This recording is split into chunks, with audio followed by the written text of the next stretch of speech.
Hey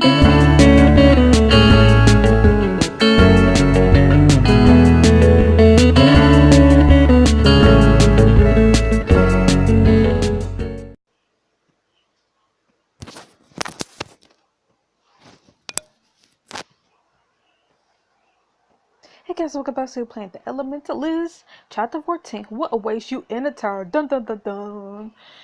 Whew. Man, what is gonna happen? Because I seriously feel like we're getting close to what books normally end. Because usually books would end by the 15th or 16th chapter. Sometimes certain books go on longer than that, or whatever. But gonna have to wait and see.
Yeah. Elementalist. Back at you now. Coming back at you now. Back here right now. Chapter 14, Tower of Terror. You reread the note in your hand, but no matter how long you stare at it, the words don't change. You look at Atlas and swallow. They know the secret of my birth? Of our birth. This note is for the both of us. They know we're twins. Most importantly, they know you're hiding me here. Alice, how can you be so sure of that? Because it's too much of a coincidence. Otherwise, just think about it, Desmond. They're weird and secret for weeks, and then seeing you this note, this proves that they've been keeping tabs on you. And now they're trying to blackmail you to get you to go to the roost, where they're probably waiting to ambush you. I really don't want to believe that. Alice watches you from while finally he squares his shoulders and lets out a sharp breath. This is it. I don't think the moment will come so soon, but are you ready to battle your so-called friends? Hey, there's not going to be battling. Battle, Alice, you have got to chill out. These are my friends. Friends who are keeping secrets from you and are trying to lure you to a secluded location. That has trap written all over it. Well, we could run away. Be reading this all want to be more strategic, yeah. Want to outsmart your opponents, heck yeah. We just be playing right into their hands. We march up to the rules like they want us to. We should turn the tables on them somehow. Be smart. Think of a plan that'll give us the upper hand. I like the way you're thinking, but we don't have time to plan without giving ourselves away. It's now or never. Just a warning, this might get ugly. Alice, will you ever be a little less fatalistic about everything? Alice sighs and tries to speak softer. I'm sorry, I know these people have helped you feel at home here, but there are too many red flags to ignore. They aren't the same people they once were. You basically said yourself. That's true, but he holds up the note. There's no way around it, and I know firsthand the running, stalling, the inevitable isn't the answer. It didn't keep me or you safe. He looks into your eyes, determined, burning brightly in his own. We got each other now. We aren't going into this alone anymore. Hey, Tim. Tim jumps off your bed and bounds over to you. Now, I guess we got this guy too, so come on, let's get this over with. Alice opens your bedroom door and you hesitate a moment before following him out. Hope you're wrong. Pass through Griffith's clubhouse. Alice ahead of you, head swiveling this way and that as he keeps an eye out for an ambush. What the hell are they? How much you want to bet they're just throwing us a party?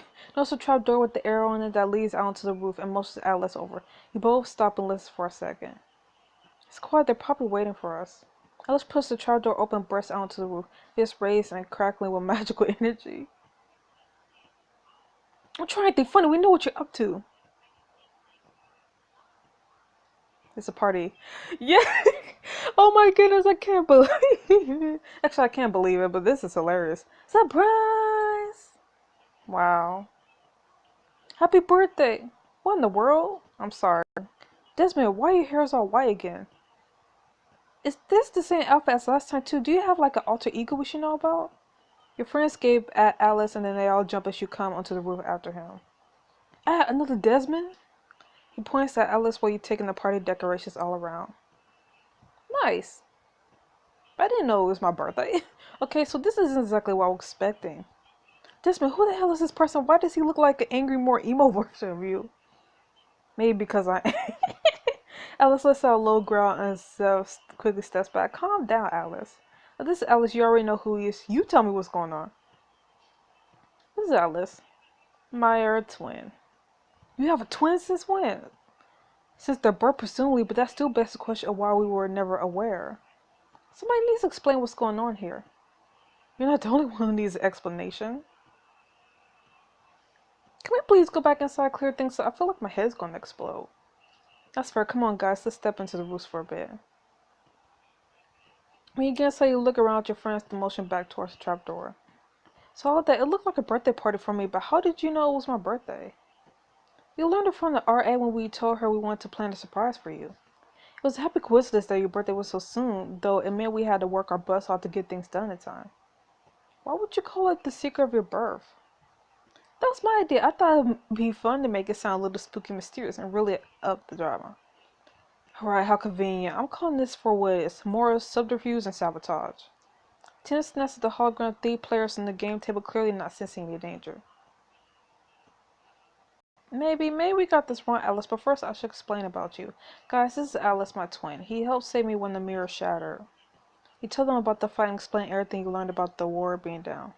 Swamp wanted me to keep Alice hidden for his own protection, so I've been hiding him ever since the mirror room exploded.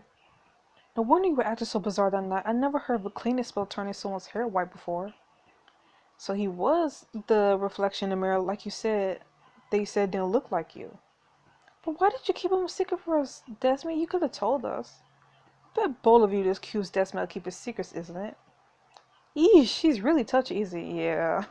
You step between Alice and your friends. Sure, but he has a reason to be. You guys have all been acting weird and I want to know what's going on. Explain yourself, Beckett. You lied to England about where you learned that advanced spell the other day, the one he didn't think you were supposed to know. Why are you learning suspicious magic, Beckett? It's suspicious, my goodness, it's just highly advanced. Quite deflecting giving us the whole story. Beckett's gaze jumps back and forth between you and Alice, he swallows. I've been going to the mirror dimension to practice magic beyond the first year curriculum. It was the only way to avoid detection. You've been hanging out in the mirror dimension where Desmond got attacked? It's more than just a place where Desmond got attacked. It's how these monsters have begun to the school. Beckett, did the monster break through because you were the one who removed the ward for it? I hadn't entered the mirror dimension before the first 2 shadow monsters came through. But I did remove the ward that allowed the 3rd monster through. I'm sorry, I just need somewhere to practice to get better. I assumed I could put the ward back up since I was able to remove it, but I was only partially able to restore it. It wasn't enough. The roost goes quiet. Your friends stare at Beckett in shock. I don't even know what to say. There's even more going on. What about the rest of you? Most of the rest of your friends you look between and deciding who to confront next. I guess Zeph. Okay, yeah, I was acting weird, but that's because I was keeping your party a secret. That's all? What about all that weirdness when I ran into you and Griffin outside the dorms? Oh, that? He exchanged a look with Griffin, who sighs. I didn't like keeping secrets either, but like Zeph, I pretty much always spilled them too early. And I wasn't about to let him ruin your surprise. Wait, are you saying you placed those shamas on him to make him sneeze in rainbow colors? I shout animal names when you was about to tell his secret. Genius, I know. Well, it does explain things. I wish there wasn't anything else to bring up, but... Shreya. Okay, I know exactly what you're going to say. You saw me taking those film leaves from Kanta's class the other day. What was all that about? I never thought you steal from a professor, Shreya. No, I said, Petri's Rizu uses film in her cakes. I figured it could be used in other foods as well. I used it to make the party drinks to give a harmless little mood boost. A few giggles, a few minutes sugar high, that kind of thing. Oh, that sounds really fun. I'm sorry I've been so secret about what I've been up to. I just wanted things to be a surprise. Shreya pioneered this whole party. She's been spending all her free time planning and setting up. Shreya, I'm so sorry. I doubted you. I can't say I blame me. I mean, I was actively keeping a secret from you. Thank you for putting so much effort into this. I could tell it took a lot of work. Try to smell but false ways you saw and look around at the rest of your friends. Heart heavy turn towards the only friend you haven't accused yet. Just like what Zeth said, we were planning your party, but I suck at keeping secrets, so you put those enchantments on me. Honesty isn't always the best policy, but it's my policy, for better or for worse. You're at your throbbing temples. Now I get why everybody was acting so weird, but I can't believe you messed with the wards, Beckett. I can explain. At first, it was all about improving my magic to get the attuned Magicate Uterus award. So you put Desmond's safety, everyone's safety at risk for your class ranking? Desmond almost died. Do not assume you know my motives. Silence rings through the clubhouse. Beckett struggles to compose himself as everyone gapes at him. I understand your mistrust, and if you hear my explanation want nothing to do with me, I'll accept that, but please allow me to finish. We don't have to allow you anything. Shut up. Ellis takes a threatening step towards him, but you grab his arm to stop him. Okay, Ellis, there's no harm in hearing him out. Griffin's right. Go ahead, Beckett. Explain yourself. I know I could be difficult. I'm selfish and proud, and I'm possibly hard to get close to. I'm well aware that I'm not the most likable person. Well, I like you. Yeah, no offense, but you're about as friendly as a prickly skinned hedge mongoose, and that's on one of your good days. To be honest, I never had a great deal of friends. Why would I? I've always believed that friends would just get in the way of my achievements. Beck closes his eyes and takes a deep breath. When he opens them again, you can tell he's struggling to keep his voice even. Which is why being welcomed by pen pals is one of the worst things that's ever happened to me. Wait, what? How can you say that about us? Because thanks to y'all, in the past months I lost sight of my original goals. I had to stop caring about people besides myself. I used to relish being alone, closing myself off on others, but ever since pen pals, ever since getting to know you, Desmond, I've been doing everything in my power to help you. Wait, you did this for me? After getting close to you, my forays to the mirror dimension were no longer for my own game, but for yours. Continuing to go in there was the only way I could get strong enough to defeat any monsters brave throughout you. All I wanted was to protect you. Oh. Heart pounds you process the truth. When you finally speak, you're breathless with shock. You took down the ward to get into the mirror dimension to help me? Yes, though I realize now how foolish I was to think that I alone had the capabilities to solve your shadow monster problem. My goal was to keep you safe, but all I did was put you in more danger than ever. I'm truly sorry. I forgive you. I forgive you. What? Desmond, you can't possibly. I understand that putting me in danger was the last thing on your mind, Becky. You made a mistake, but you're human. It happens. I insist that you let me make up for my actions first. It's the only way I'll feel justified in accepting your forgiveness. He undid everything I've done to keep you safe, Desmond. He's reckless. He isn't worthy of. Hold on, Alice. You were both trying to do the same thing. You can't just overlook his motives. He's been trying to help me just like you have. And he knows just like you do that it requires being stronger. We're worried that someone powerful was working against me, but it's the opposite. We have someone powerful working with us. Am I this someone powerful? Yes, Becky, you are. And Alice, you can't be upset that he put me in danger. But you have to realize that his goals align with yours. Think of what you'll be able to do if we work together, if all of us work together, with no more secrets. Alice crosses his arms and looks away. I'll have to think about it. I suppose I could recognize the value of preparing for an impending threat. And now I'm meant to suppress it that you're able to disable those swords. Maybe to earn my trust, you could teach me how you do that. Becca nods and looks at you imploring. Desmond, I just need you to know that I will never hurt you on purpose. I'll do everything in my power to help you however you need me to. We all will, together. Sarah looks around at the rest of your friends. A lot has gone down, but this night should still be about Desmond. He deserves a fun party, and I still want to give him one. I do want to be able to appreciate all your hard work. Except let's all cheer and you all head back to the rooftop. Party time, yes! By the way, I don't think I've ever had a surprise birthday party before. Seriously, no thief, no surprise parties? What was your life even like? Hey, I'm a little short to life, remember? Oh, and Alice, I think you have something you should say to my friends. Fine, I suppose I may have been wrong about all of you, but don't make me change my mind. Sarah steps forward with a smile and snaps her fingers. Well then, I think we could get back to business. The candle on top of the leaning, multi-tiered cake on the table sparks to life. After a moment's hesitation, your friends begin singing. Happy birthday to you. Happy birthday to you. Wishing you joy on your birthday. Everyone looks at Becca. Oh, and magical plenty to you too. Hurry and blow out the sparkle before it explodes, Desmond. Beckett, help me blow it out. Me? Are you certain? Heck yeah. You heard me. Come on three. 1, 2, 3. You and Beckett blow out the sparkle and golden light shoots over the rooftop. Ooh, he meets your eyes, bumping his hand to yours briefly. I'm happy to be celebrating with you, Desmond. Your friends come to the cake, but Alice retreats to the corner of the rooftop. You follow him, joining him as he looks out over the campus. Cool light trip. Wonder how long it'll last. Yeah, I know you probably feel out of place, but this party's for you too. Don't be ridiculous. Your friends didn't even know I existed until seconds ago. You punch Alice light on the arm. Come on, they're just as surprised about all this as you are. I know a lot's happened, but I want this night to be about friends. You deserve to take part in it too. That's why I don't do friends. I don't know how to break the ice, and I don't really want to. Glance at your friends. You think you see a hint of longing in his expression before he looks back at you. I doubt they do either, but not after I basically accused them of all being out to get you. In a few years, we'll all look back on this and laugh, but for now you just need to get to know each other a little bit. And I know the perfect game for the trick. It's called Never Have I Ever. Oh no.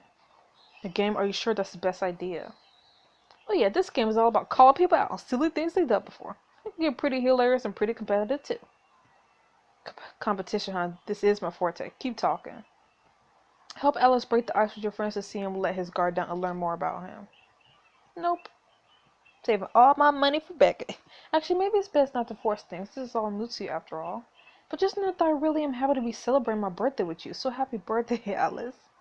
Thanks and happy birthday, I guess. As the light fades, Sheree approaches. Hey, you two, come have a drink with the rest of us. You go, I'll hang here. Follow Sheree to the table where she picks up a drink. I got this one off the walls. Who wants to test out its magical properties? Ooh, looks nice. Take a sip and immediately feel warm bloom through you, leaving a pleasant heat in your cheeks and stomach. But why is this called off the walls? I thought you said it gave you a mood boost. It does, but if you drink too much at once. Oh, I'm feeling it. Yo, look at Seth, who holds an empty glass in his hands. A goofy grin spreads over his face and he gives a shiver of excitement. Oh, I feel so sugar high. Shreya, what have you done?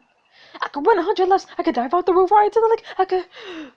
He spots back and sniffs at drink suspiciously and bounds over to him in two long strides. Hey, yo, Beckett. Excuse me? Buttback, Beaver Boy, Harry Toes, Beckles. Hang on, I got like a year's worth of nicknames to go through. Don't start. You forgot the Beckett. Ooh, I like that. That's me, you mad genius. If you must call me next, I suppose there could be worse fates. B-boy, Big B. I was wrong. Guys, I like to make a toast. To, my first birthday with my friend. To the best friends ever. Now that's a toast I could get behind. To us. Beckett clears his throat. To an exuberant group of people who have given me more than I deserve. I feel lucky to know you all. Talk about deep. I agree though. I feel super lucky to be part of such a kick-butt crew. I'll toast to that. Yeah, Tim. You and your friends clink glasses, send a cheer up into the night. For the first time in weeks, you feel your worries melting away. While later, as you're getting some more snacks from Griffith's clubhouse, you hear the door open and close. I'll help you with those cupcakes. He takes a tray of cupcakes from you, looking oddly pensive. Is everything okay? I know it's kind of awkward, my friends, and I promise they're trying hard, and your friends are really good people, like really good, even that Beckett idiot. Hey, don't call my boyfriend an idiot. You'll be about to respond, but Alice hurries on. I barely know them, I can already see that they genuinely care about you. It wasn't right for me to make you doubt them. Alice, you're only looking out for me. Your heart was in the right place, and besides, I got to bond with this sibling I never knew I had. If you could call me wrong, if you could call me putting you through the ringer bonding. You were tough, but you were thinking my safety the whole time. I learned some useful tricks from you. Though I do hope you realize that you aren't the only person here looking out for me. I learned that there are strength in numbers. With your friends and me out your back, you'll be unbeatable. Heck yeah. And guess what? You can be friends with my friends too. Don't go try to force it. By the way, I can't help notice Harrington. Yes. Glancing your way all night, the hearts in his eyes are bright. What do you mean disgusting? It's adorable. You better take those words back. Let me take a picture though. Calling it disgusting. What's wrong with you?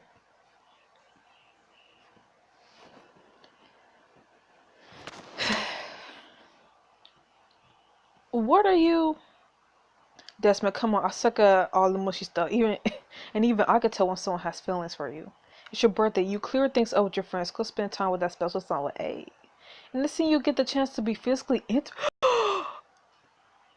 What? Intimate with a friend regardless of your dating preference? What? A friend of a gender you aren't interested in will not initiate this intimacy. That's left up to you. Explore your relationship in new ways while affecting your day-to-day friendship. What? Continue pursuing someone you're interested in or trying something new. Nah. I'm gonna go with Beckett. But that's interesting.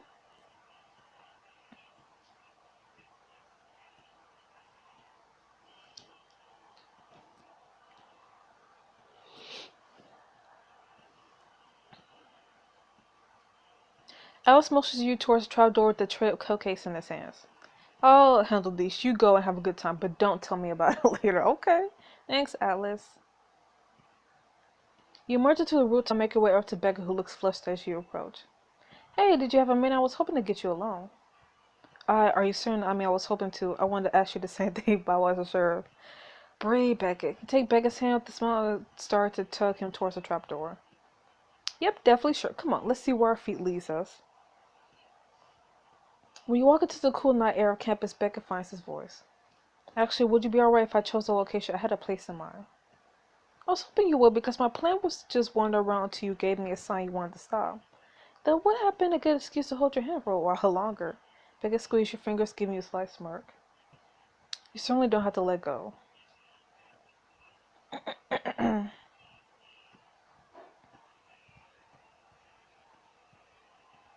He takes a leap, bringing you to a stone bench at the edge of the lake. He motions for you to sit next to him. So what made you pick this particular bench in this particular part of campus? I thought we could both appreciate the nostalgia at this location. Sure? Desmond, you can't have forgotten this is where we first met. I didn't. But apparently my MC did. Oh yeah. You were such a brat. Yeah, I'm gonna say that be playful. You puff out your chest and put on a showy drawl.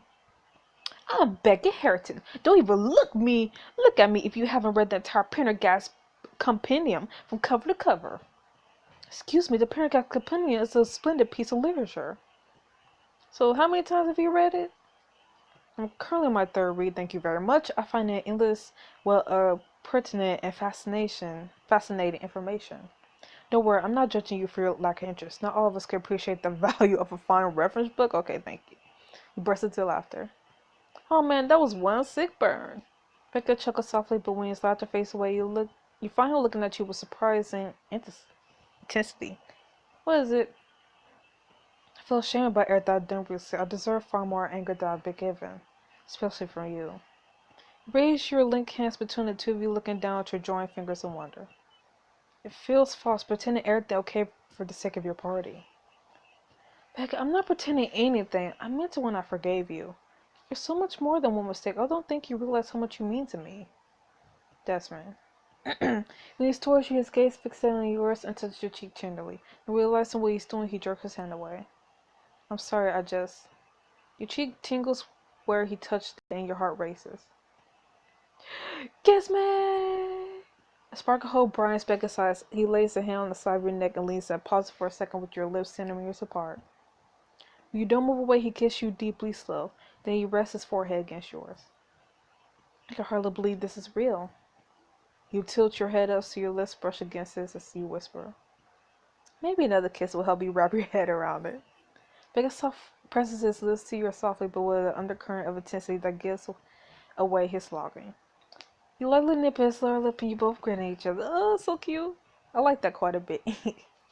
Good. I like it quite a bit if you didn't stop yet.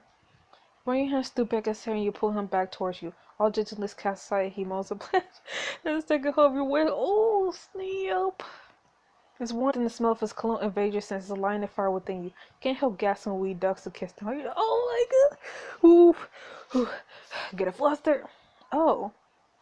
I could kiss the gas off your lips to meet your gaze. His own cloud of desire. Yo, I'm getting flustered now. It's maddening how you affect me, Dex, but I can barely think around you. Don't stop. You swing your legs over his head. Oh, snap. Oh. And bring your knees up onto the bed so you go, oh. I'm sorry. I'm just so flustered. Whew. I need to calm down. Because I'm only just getting started. Press yourself to him and he grabs your hips with a groan. Ooh. Desmond. You take your fingers in his hair, drawing him into another kiss. Your mouths move together feverishly, desperately stealing your breath away. Throw your head back as he starts kissing down your neck again, leaving goosebumps and pleasure behind. Oof. I must warn you, I'm not certain I'll be able to get enough of you tonight. Ooh. You say that like it's a bad thing. You push the blazer off his shoulders up. Ooh. Ooh. I need to calm down. I want to take another picture. I'll show everybody that I'm getting down and dirty with the Beckett Harrington. Oh my goodness. Push the blazer off his shoulders and fumble with the buttons of his shirt. He helps and you fling his shirt aside. Then he starts undressing you, pausing frequently to kiss your lips, your neck, your shoulders, any bit of bare skin he could reach. When you, oh my goodness, oh. Okay. Me and your underwear, he holds you still for a moment, looking at you with unbridled intensity. Absolutely breathtaking. Ooh, tattoo. You look pretty good yourself. Please never stop doing yoga. He gently sits you down on a bench to get some to his knees in front. Oh, snap. Oh, snap. I coughed. Oh, I practically choked, man. Ugh. He gently sits you down on the bench to get onto his knees in front of you, Mo, as he kisses your chest and stomach. Yeah, Beckett. You dig your fingers to his hair, shivers racing through your body. Just think, oh, oh, snap. Yo, we legit got caught, man. This is a bad. Yo, we legit got caught, man. I messed that picture up. We legit got caught. Just then you hear the doors to the foyer burst up. A group of students run up to campus whooping. You and Becca freeze, but the students run to the other side of the lake and don't notice you. You look down, Becca and smile sleeplessly. A second thought, maybe this isn't the best place for, Becca quickly gathers your clothing and as a tea, then shields you with this blazer so you can get dressed. Of course, apologies for getting carried away. Oh, I'm not saying I mind it. The two of you get dressed and sit back down on the bench, sides pressed together. And I have something to look forward to next time. You lace your fingers through Becca's and press a kiss to the corner of his mouth. As to why, forget my directness, but I would love to explore our compatibility even more. You're the only person I know who thinks saying you would love to explore our compatibility is being direct. Face where you lay your head onto his shoulder and enjoy the feeling of having him so close. Happy birthday, Desmond. I hope that my company was satisfactory tonight. It was more than satisfactory. I couldn't think of a better person to spend tonight with. Two of you sit at the edge of the lake for a little while longer before heading slowly back to the party. Wow. Man, I wish we would have, gone all the way, but it was amazing.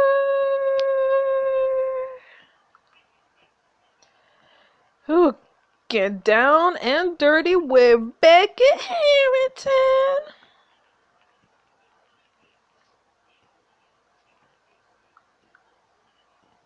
Whew.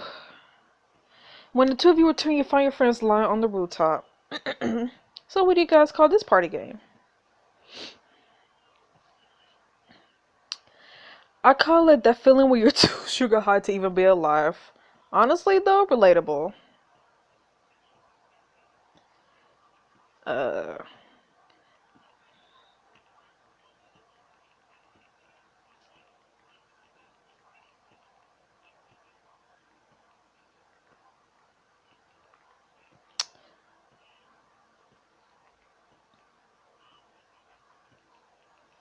The rest of us totally crashed out to finish the short strings. Come watch the stars with us. Cool.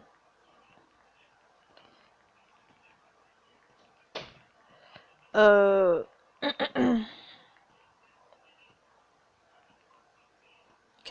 The sky looks so much more peaceful here than when I was on the run. I used to feel so trapped under it.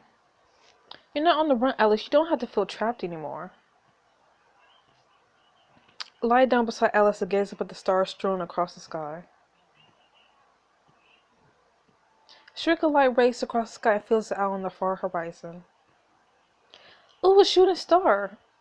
Yes, a piece of space debris burning up as it plummets through our atmosphere. You know, Griffin picks up the up from behind the snack table. He comes back with a lumpy package in his arms and sets it down beside you. This present's from all of us. Go ahead, unwrap it. I want to say you didn't have to, but I really like unwrapping gifts. Me too. You sit up and tear out the wrapping paper to reveal. Oh. Gramophone? Something with the phone? Besides, one of the coolest things I've ever seen. This is a phone, a magical music player. I have one just like in the rules, and I thought you might like it for your room. Oh, thanks. Am I going to have to pay for this? We include some of our favorite music in there for you to listen to, but you can always swing by Penn Square for more. Tim likes it. Thank you, all of you, from me and Tim. Guess I have to get used to dance parties in the room now. Heck yeah! Look at Alice and find him staring up at the sky with the far away look on his face. Then he turned to Zeph. Hey Zeph, can I steal you for a second? Yeah, I'm happy to be stolen whenever. He follows you to the far corner of the rooftop. There you lean and close to speak under your breath. So I feel kind of bad I don't have anything to give to Alice, and I was wondering if you had any ideas. Well, Desmond, do I ever? In fact, ooh, snap. In fact, I have more than just an idea. I have the perfect present. Who is it? I know I'm going to have to pay for this. Like, on you right this moment? Man, the Zeph is always prepared. The Zephster is always prepared, see? He takes out the out of his pocket and shows it to you. Nuts? What? I don't know how that stuck up against me getting the sickest music player I've ever laid eyes on. Not nuts, Joe nuts, a gift that provides minutes hilarity. Guaranteed to make even Alice crack a smile. Really? It'll be a pretty small smile, but Alice could use some hilarity in this life. So what do you say? Sometimes a good laugh or a reluctant twinny smile. It's the most meaningful gift you could give someone else. Surprise Alice with the gift and he'll give you a present to add to your desk. What? Nah. How much is it? Nah. I don't think he'll get the joke. Zeph shrugs. That's fine. I'm sure you'll figure something out on your own. Do do do do do do do do. Ooh, escape mirror. I hate to be the bearer of bad news, but there's something on my mind regarding the wards. We know the shuttle monsters were already able to get through, albeit in weaker forms when the wards were up. But only a single ward had to be compromised for a fully formed monster to burst through, and who's to say that's the limit? Quit beating around the bush, Sheraton. Oh no, I think I know where this is going. The school wards are always lowered during the thief tournaments because visitors from all over need to get onto the grounds. But weren't you saying the championship game is coming up soon, Griffin? Trepidation settles in your stomach and you look over the grounds towards the stadium. So what's going to happen then? The championship game is the perfect time for Ray to strike. Dang. Dang. I enjoy this chapter and I enjoy hooking up. Well, even though we didn't go too far, but, you know, getting physical. Taking our clothes off with Beckett. So anyways, I'll see you guys next week in the next chapter of The Elementalists. So see you then. Bye-bye.